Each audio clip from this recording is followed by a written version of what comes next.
faithful, this is Juju Talk Sports.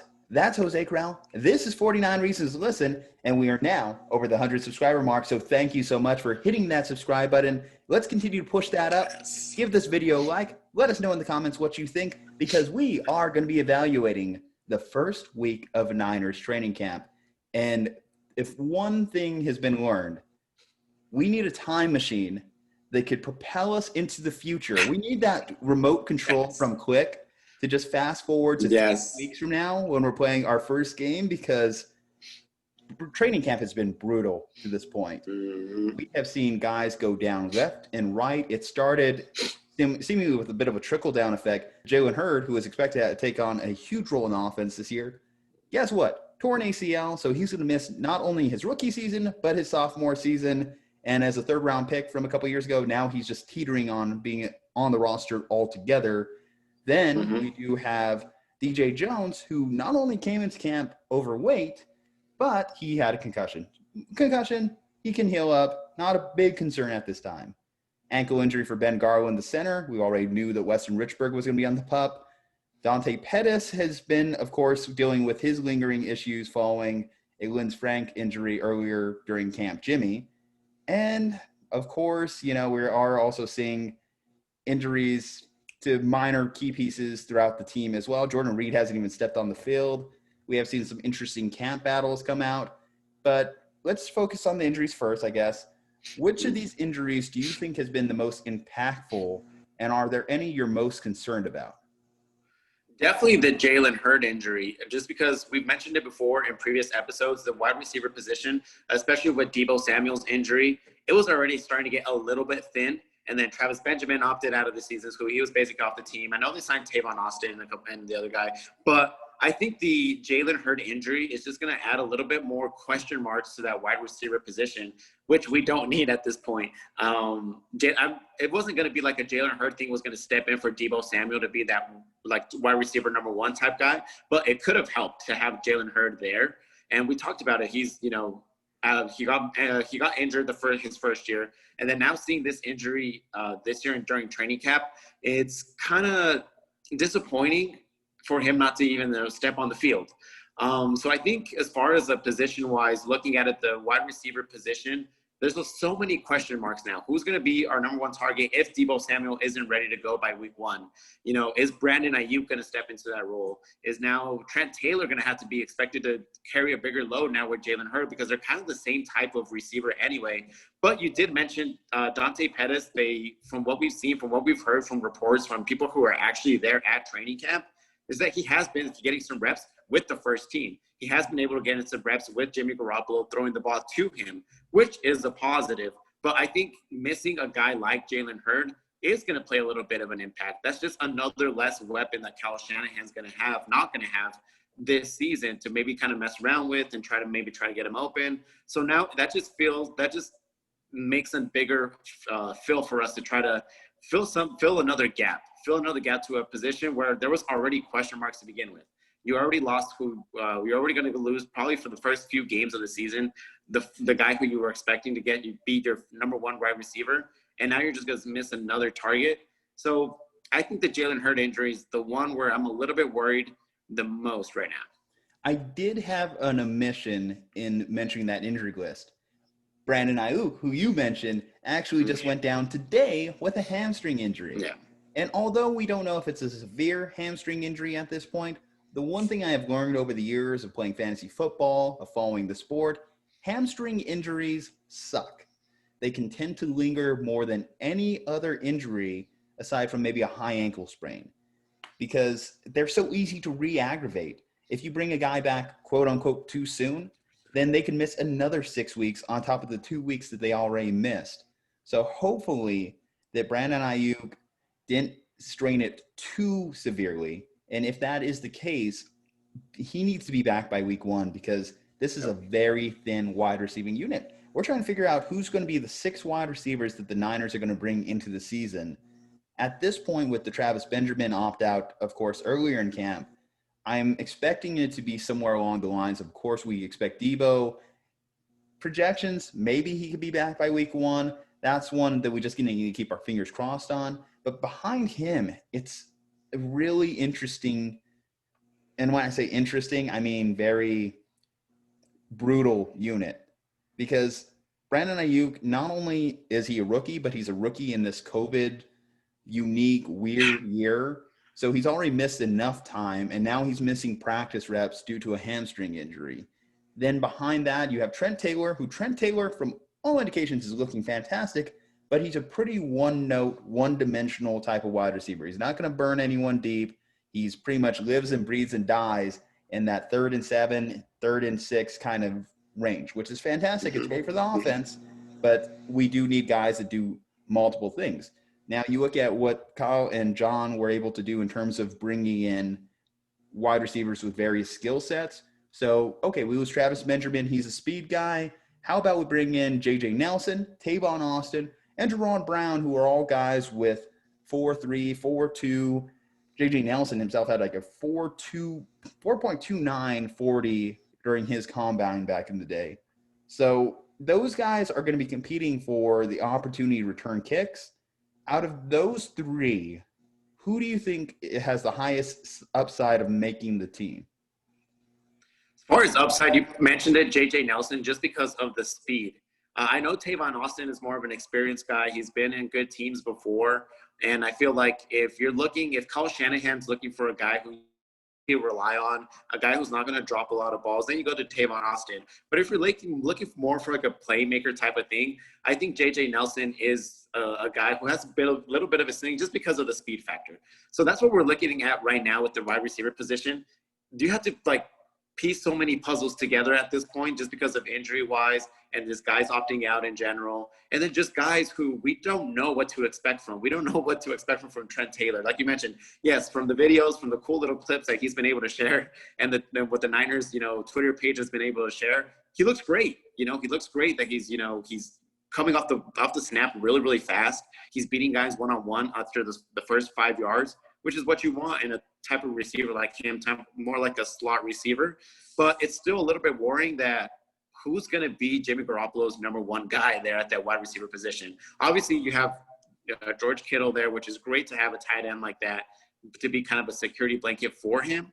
But we're going to need some playmaking ability on the outside. Outside of the hash marks, we're going to need somebody to beat, potentially double coverage, to beat really good cornerbacks, really good secondary players one-on-one and win their matchups. And right now, you still have Kendrick Bourne out there who also looks really, really good according to some of the clips that the Niners, some of their social media pages they've been able to share. Kendrick Bourne still looks really healthy. It looks like he's improved a little bit from the really strong second half of the season that he had yesterday. But that's still not to say there's still question marks at the wide receiver position. We don't know who's going to be Jimmy Garoppolo's number one guy when it comes to week number one. If Deebo Samuel could come back right at week number one, that would be huge. That would be huge for this team. But we just don't know that. We don't know how well he's recovering. We don't really know if he's going to be ready to go even the first couple weeks of the season. So I still think it's a kind of delicate situation for Kyle Shanahan to maneuver. But at the other end, it's Kyle Shanahan. Maybe he could just work with whatever he's got and still find a way to get guys open. So it'll be interesting to see how it plays within the next few weeks before the season starts. Yeah, I completely forgot about Kendrick Bourne. And Kendrick has also been touted as the number one wide receiver in camp, but that's not necessarily a good thing. I'm happy if he's made some improvements. I'm happy if he's added new dimensions to his game and his offseason program. But on a Super Bowl contending roster, Kendrick Bourne is not a number one receiver.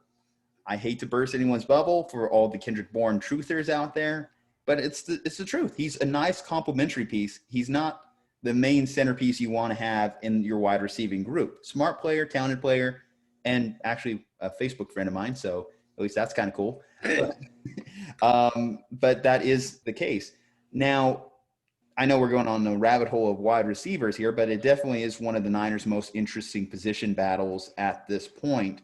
Should they bring in potentially another receiver, maybe a bigger bodied wide receiver? Because the thing about Jalen Hurd that a lot of Niners fans were really looking forward to, the man's 6'4". You can't teach 6'4". He's physical. He was tough, maybe potentially a great red zone threat. And now you're missing that. So now we have a bunch of speed guys and guys who are more possession type wide receivers, so, which is fine, but you do need those guys that could just go up and make contested catches. Now, there's a few names out there. Probably the most notable name that Niners fans are going to throw out and Niners Twitter is going to throw out is Dez Bryant. Should the Niners look into a guy like Dez Bryant? Negative. So much negative. No. Throwing up Not the a X on chance. that one, huh? Exit all the way out, any of that possibility. No. If Baltimore wants to take a chance on him, let him take a chance on him. No. We talked about I was just about to mention that, actually. We talked about Antonio Brown, the possibility. I would rather have Antonio Brown than Dez Bryant at this point.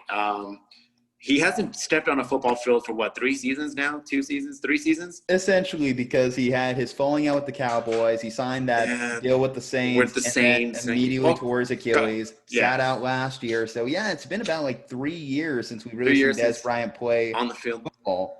The thing about that, I would just say, is when I say this role in potentially the Niners offense, you wouldn't really be asking him to do too much.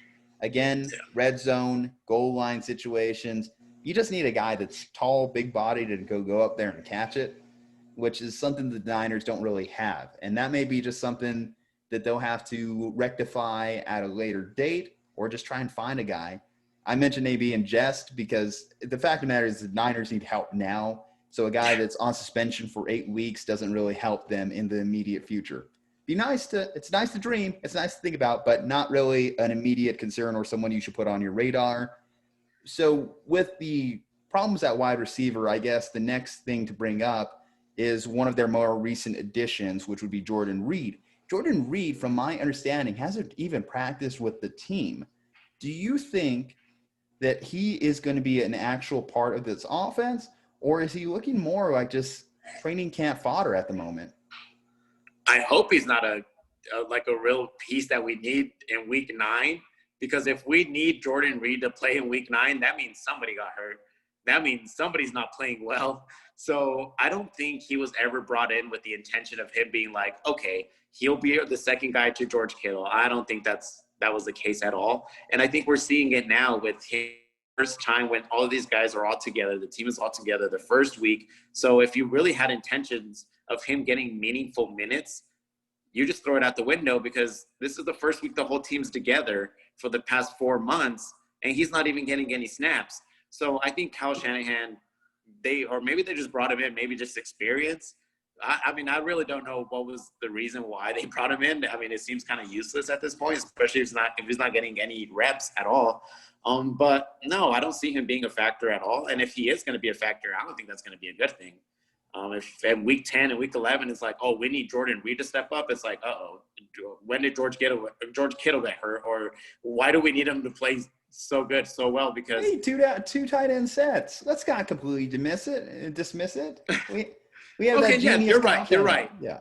I was just about to say, you do have Kyle Shanahan who could get creative and maybe find, ways to utilize him where he wasn't being utilized, the past few seasons before. That would be my only hope for him, is just that, okay, Kyle Shanahan could find a way to, maybe you said it, maybe run him, the opposite end of George Kittle, and he'll just be one-on-one against a linebacker maybe, and he'll be able to just get past him after the first 5 yards.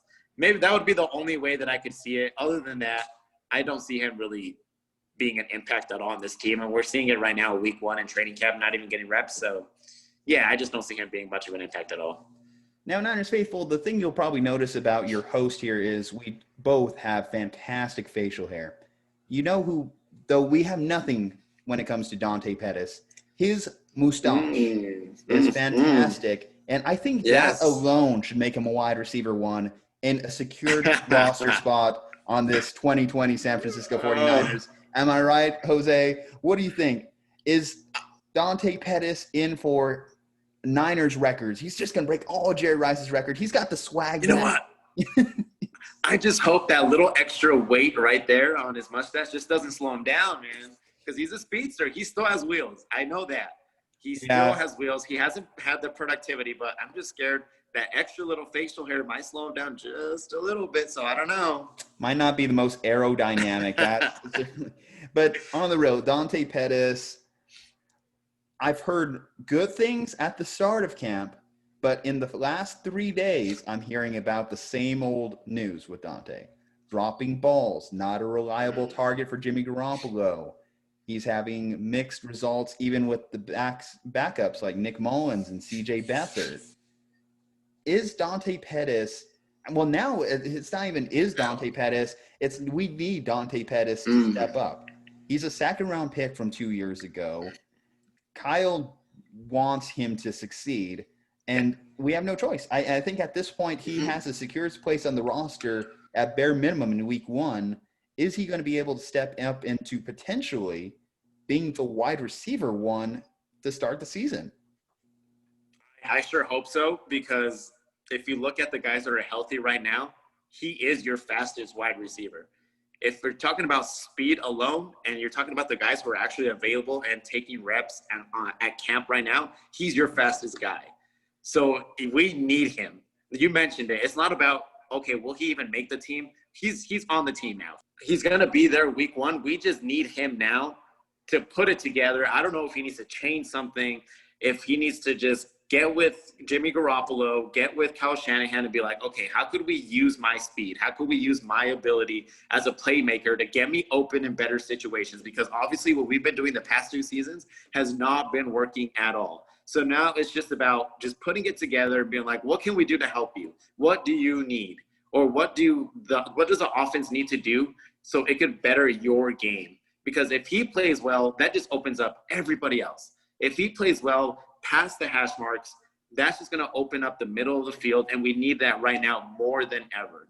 So, yes, we need him to play really, really well. I don't know if it's going to happen. I sure hope it does.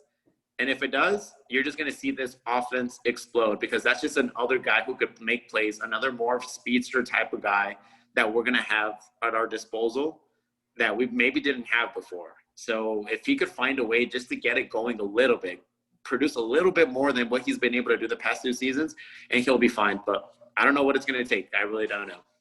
Okay, let's talk about where the Niners live and breathe, in the trenches. So we did mention the injuries they've experienced at center. That definitely is concerning. We're hoping at least Ben Garland can be healthy by week 1, because we fully expect Weston Richburg.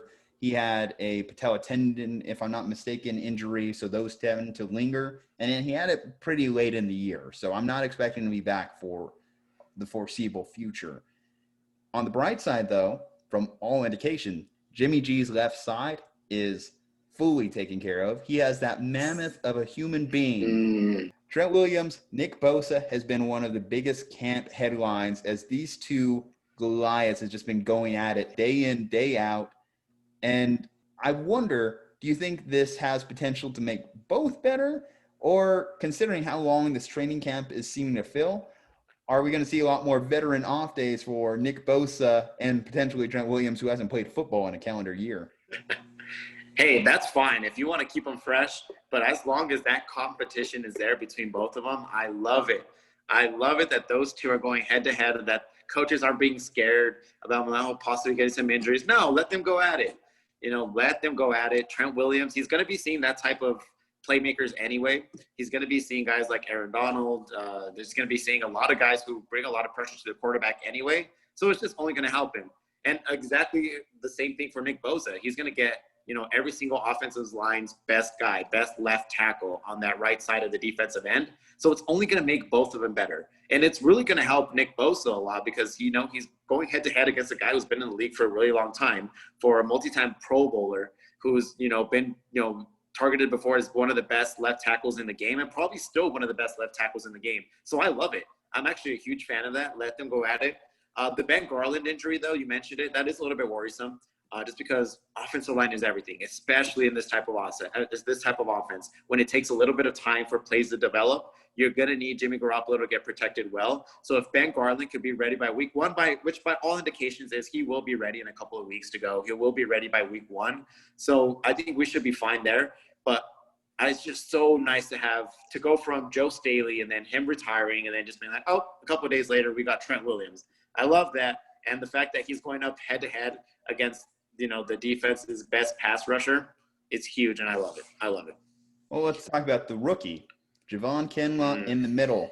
So for him, the biggest thing I'm hearing is he's not beating the guards or beating the replacement level centers, which he's a rookie. We can give him the benefit of the doubt there, but he's not just any rookie. He's a rookie on a team that expects to compete for the Super Bowl, and he's also replacing DeForest Buckner, who was an all-pro, who is maybe a tier below Aaron Donald in terms of interior pass rushers. Do you have an optimistic outlook in terms of Javon Kinlaw? Is this just welcome to the NFL rookie, or do you think that he's maybe a couple years off in development? No, I'm still definitely optimistic. We mentioned it on our actually very first episode when we ran over the draft. He's going to have his opportunities. So much attention is going to be drawn to Eric Armstead, Nick Bosa, to those guys that he's going to have one-on-one matchups that he's going to have to win. So I'm still definitely optimistic. I think it's more of it's a strange type of year. He didn't have much work, with the guys. I actually didn't have any work at all with the guys really until training camp. So I think it really is. This is his first experience of NFL level football ever. So I think it's more of that. And I'm still super optimistic. I'm still really excited to see him because he's going to have his opportunities. So much attention is going to be drawn to Nick Bosa, Eric Armstead. D Ford's going to get a lot of attention too. So he's going to have a lot of opportunities there in that interior defensive line position to make plays and get to the quarterback or get to just a running back. So I think I'm super optimistic. You're always going to be optimistic for your first round pick coming out of the draft, going right in the next year. You're always going to be optimistic. And I'm just more optimistic about him just because of the position that he plays and the position he's going to be in to make a lot of those plays. And he's going to have his opportunities to shine. It's just up to him to really get it going, get into that pro level state of mind. And I know the SEC is the closest thing to that pro level in college football, but this isn't the SEC anymore. This is real dudes. You're going up against real offensive lines, real big dudes week in and week out. So it's going to have to be up to him to put it together, or maybe Robert Saleh can just bring a little bit of different blitz packages that'll get him free to the quarterback. But I'm still just about as optimistic as I was whenever they drafted him. I'm still excited for him to see what type of productivity he's going to bring to that defensive line.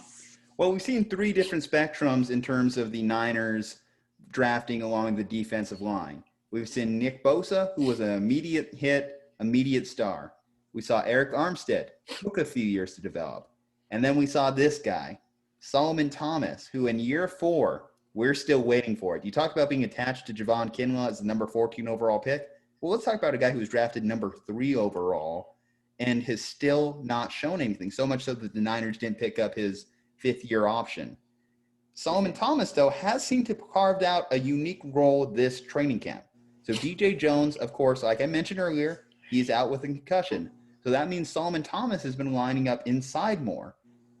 Now, Solomon Thomas would be one of the smaller nose tackles in the league, and maybe he's had some success picking apart those, again, replacement level guards and centers during the camp so far. But what are you expecting from Solomon Thomas in a huge year where he has no guarantees going into next season?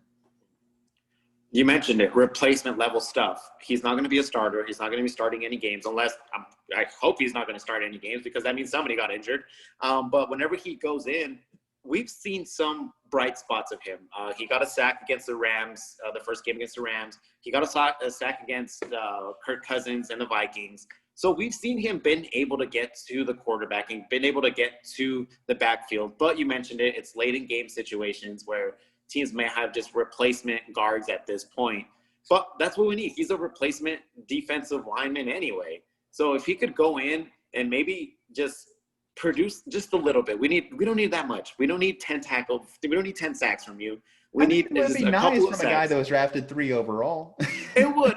Okay, yeah, you're right. It's hard to kind of balance that because he was drafted 3rd overall. But from what we've seen, it's like we can't expect him to play at that type of level because we just haven't seen anything that kind of will indicate that he's going to be that type of guy. So at this point, we had to just take it realistically and be like, okay, if he could go in there for a couple snaps while, maybe DJ Jones, while he heals up, while maybe get some guys some rest on that defensive line, if he could step in and just not be terrible. At this point, it's just don't be bad. Just don't be bad, and maybe you could get a couple of more sacks again next year, and that's it. Because from what it seems like, he wants to be there. I mean, he has no choice now because it's not like teams are lining up to, pick up his contract right now or send picks over for his last season of that he might be with the Niners. So he has no other choice than to play, really with the Niners.